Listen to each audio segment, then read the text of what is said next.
نوجوان دوستوں اور عزیز ساتھیوں، اللہ رب العزت کا بڑا احسان کرم فضل ہے کہ اللہ تعالیٰ نے ہمیں اور آپ کو جمعہ کی بنسبت یہاں جمع فرمایا اور کہنے اور سننے کی توفیق بخشی۔ دعا کریں کہ اللہ تعالیٰ ہمیں کہنے سے زیادہ ان باتوں پر عمل کی توفیق عطا فرمائے۔ ہمیں اور آپ کو معلوم ہے، جیسا کہ اس سے پہلے جمعہ میں بھی بیان ہوا، یہ شعبان المعظم کا مہینہ چل رہا ہے۔ یہ اسلامی مہینوں کے اعتبار سے 8واں مہینہ ہے اور یہ فضیلت والا بھی مہینہ ہے۔ اس میں ایک رات ایسی بھی ہے، ایک ایسا بھی ہے جس سے ہم اور آپ شب برات، شب برات اصل میں یہ بات ہے، شب برات اگر ہم حدیث میں تلاش کریں یا قرآن میں تلاش کریں تو یہ نہیں ملے گا، اس لیے کہ شب برات کا نام ہی فارسی قلم اور حدیث میں جو آیا ہے کہ شعبان کی جو 15ویں رات ہے، ایسے لفظ میں آیا من شعبان نصف نہار، کہ اللہ تعالیٰ نے ہمارے لیے یہ مہینہ معزز مہینہ بنایا اور اس میں اللہ تعالیٰ نے جیسے کہ اس سے پہلے بات بھی جو حدیث سے ثابت ہے کہ اس سے آپ صلی اللہ علیہ وسلم کثرت سے روزہ رکھا اور آپ کا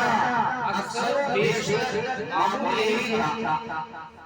کہ کبھی کبھی اس مہینے کا پورا روزہ رکھتے تھے، کبھی آدھے مہینے کا رکھتے تھے، کبھی 20 دن کا رکھتے تھے، لیکن آخر اس مہینے کے آخر تاریخ 30 کا منع کیا گیا۔ اب منع کیوں کیا گیا؟ اس لیے کہ یہ جو روزہ ہے نفلی روزہ، نفلی روزہ رکھنے کی وجہ سے جو کل ہمیں رمضان کا روزہ رکھنا ہے اس میں پریشانی نہ آئے، اس میں کسی طرح کا دقت نہ آئے، کمزوری لاحق نہ ہو، اس لیے اس مہینے کے 29 اور 30 تاریخ کے روزے سے منع کیا گیا۔ یہ کوئی ناراضگی نہیں ہے، لیکن اللہ کے نبی نے منع کیا تاکہ رمضان کے لیے انسان تیار ہو،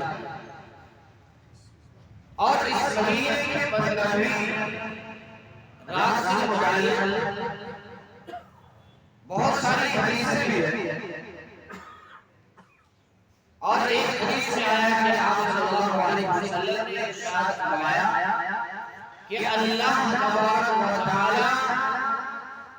اس 15ویں شب میں جسے شب برات کہتے ہیں،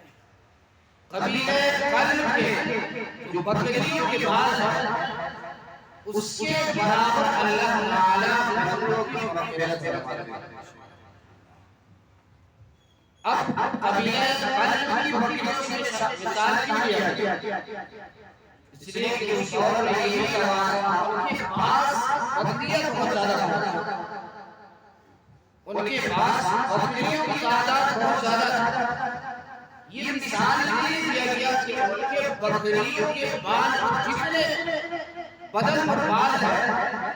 اتنے تعداد میں اللہ تعالیٰ بندوں کی مدد کرتا ہے، وہ اس کی فضیلت سے انکار نہیں ہے فضیلت۔ اسی لیے آپ صلی اللہ علیہ وسلم اسی 15ویں شب میں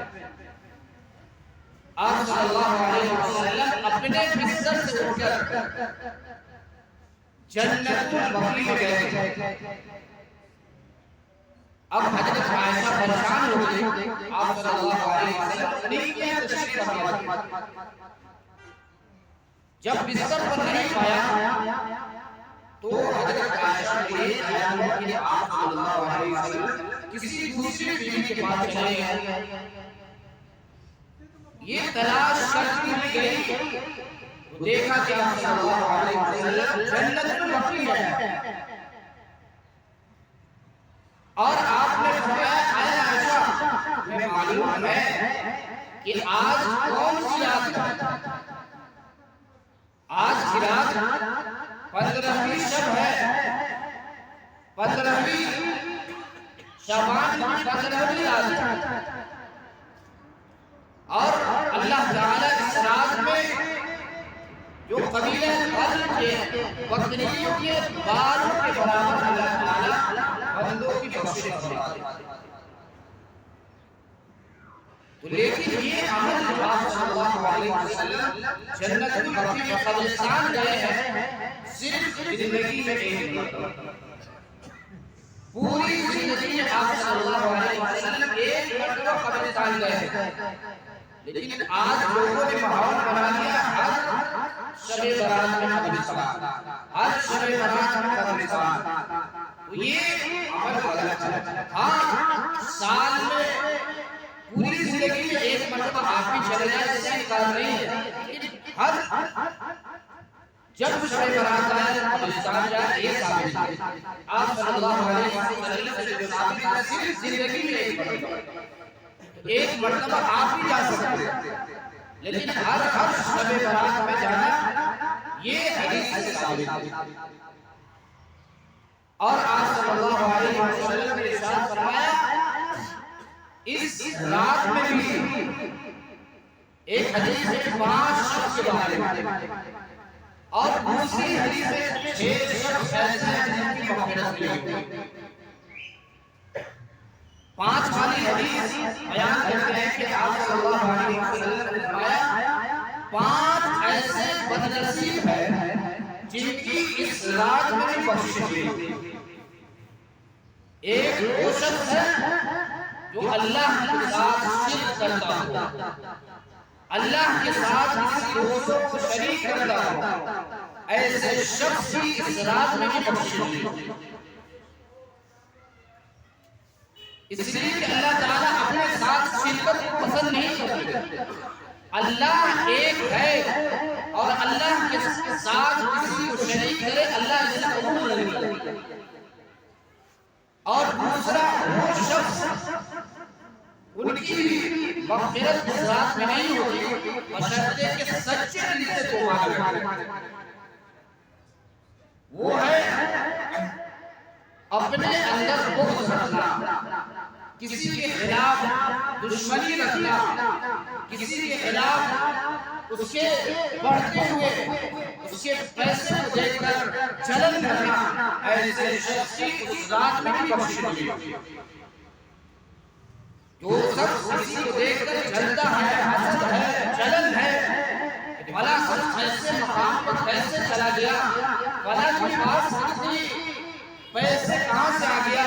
بھلا بلیڈ بنا رہا ہے، یہ کہاں سے آ رہا ہے؟ اگر اس کے لیے ہمارے طرف سے دلوں میں بغض ہے، دشمنی ہے کہ کیسے ایسے شخص کو بدنام کرے تاکہ اس کی جو اللہ نے عزت دی ہے اس عزت سے اسے گرائے، ایسا شخص اس رات میں بھی بخشا نہیں۔ اور تیسرا وہ شخص جو تکبر کی وجہ سے، گھمنڈ کی وجہ سے، بڑاپن کی وجہ سے اپنے پائن کو، شلوار کو، لنگی کو ٹخنوں سے نیچے رکھے گا۔ جو شخص گھمنڈ میں یہ بڑاپن کی علامت ہے، جو شخص اپنے پائن کو، جینس کو یہ ٹخنوں سے نیچے رکھنا، یہ تکبر کی علامت ہے، یہ گھمنڈ کی علامت ہے۔ اگر ایسا شخص ہے اس کی بھی اس رات میں بخشش نہیں ہوتی۔ ہاں ایک ہوتا ہے لاپرواہی کی وجہ سے ہو جاتا ہے، چاہتا نہیں ہے لیکن غفلت میں پائجامہ لے کے ہو جاتا ہے، تو یہ اس میں داخل نہیں ہے، لیکن انسان کا عادت بن گیا، انسان ہما وقت پیجامہ کو لنگی کو ٹخنوں سے نیچے رکھتا ہے۔ اور دوسری بات یہ بھی ہے، لوگ سمجھتے ہیں کہ صرف نماز میں اوپر رکھنا ضروری ہے، لنگی پیجامہ ٹخنوں سے جو اوپر رکھنا ہے یہ نماز میں ہے۔ آپ کو کس نے بتا دیا کہ نماز میں صرف زندگی کے ہر لمحے میں ہے؟ آپ جہاں بھی رہے، آپ گھر میں رہے، بازار میں رہے یا مسجد میں رہے، ہر وقت آپ کا پیجامہ ٹخنوں سے اوپر ہونا چاہیے۔ اگر ٹخنوں سے اوپر نہیں ہے یہ اس کی بھی ایسا شخص بھی اس شب برات کے اندر بھی بخشا دیا ہے۔ اب اس میں ایک بات یہ بھی ہے کہ جو چیز اوپر سے لٹکائی جائے، لوگ سوال کر سکتے ہیں کہ ہم موزہ پہنتے ہیں، ایک بھی پہننا ڈھانکنا، تو یہ قاعدہ یاد رکھیے کہ جو چیز اوپر سے لٹکائی جائے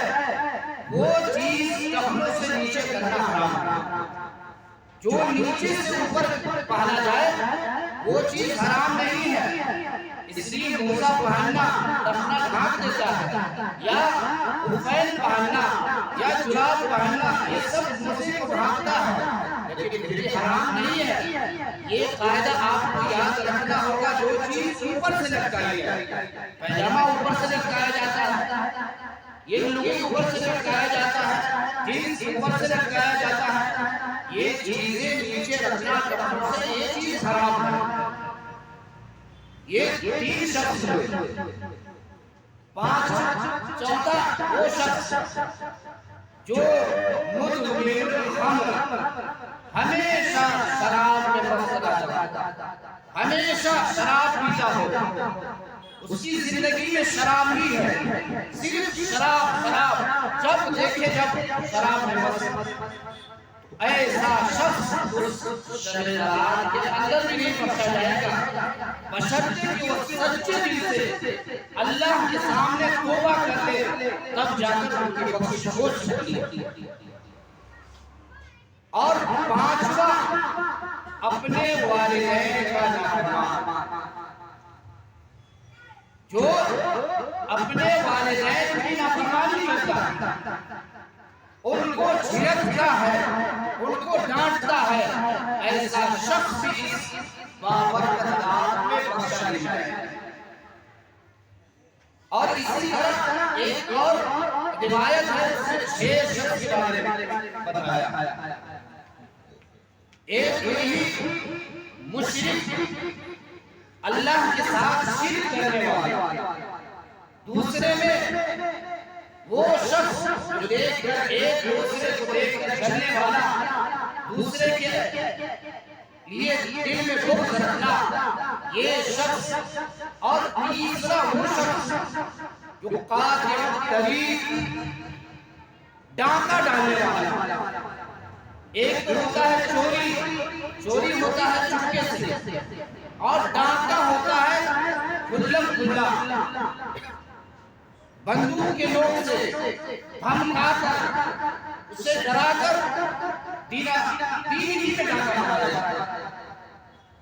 تو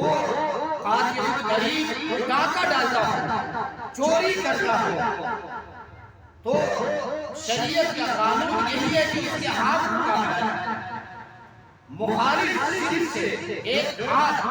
دوسرے طرف کا پیر کاٹا جائے، اور ایسا شخص ہے اس کی بھی اصلاح نہیں ہوتی۔ اور چوتھا شخص جو شراب پیتا ہو یا زنا کرتا ہو، زنا کرنے والا شخص، اس کی بھی بخشش نہیں ہے۔ حالانکہ حدیث میں آتا ہے جو شخص ایک برا فعل کرتا ہے، زنا کرتا ہے جب تک اس کا ایمان دل سے نکل جائے اور نکل کر سائے کی طرح اس کے اوپر ہوگا، جب تک یہ توبہ نہ کرے اس وقت تک یہ ایمان دل میں نہیں آتا۔ اگر یہ سچے دل سے توبہ کر لیتا ہے پھر اس کا ایمان اس کے دل میں ہوگا۔ جب تک وہ زنا میں رہتا ہے، حرام کاری میں رہتا ہے یا شراب کی نشے میں رہتا ہے، اس کے دل سے ایمان نکل جاتا ہے۔ اور جو زانی ہوتا ہے، زنا کرنے والا، اس کی 40 دن تک کوئی اعمال قبول نہیں، 40 دن تک کوئی فرض عبادت ہو یا نفل ہو، کوئی عبادت قبول نہیں ہوتی۔ ہاں، اگر وہ توبہ کر لیتا اللہ کے سامنے سچے دل سے توبہ کرتا ہے تو اللہ تعالیٰ اس کے اعمال کو قبول کرتا ہے۔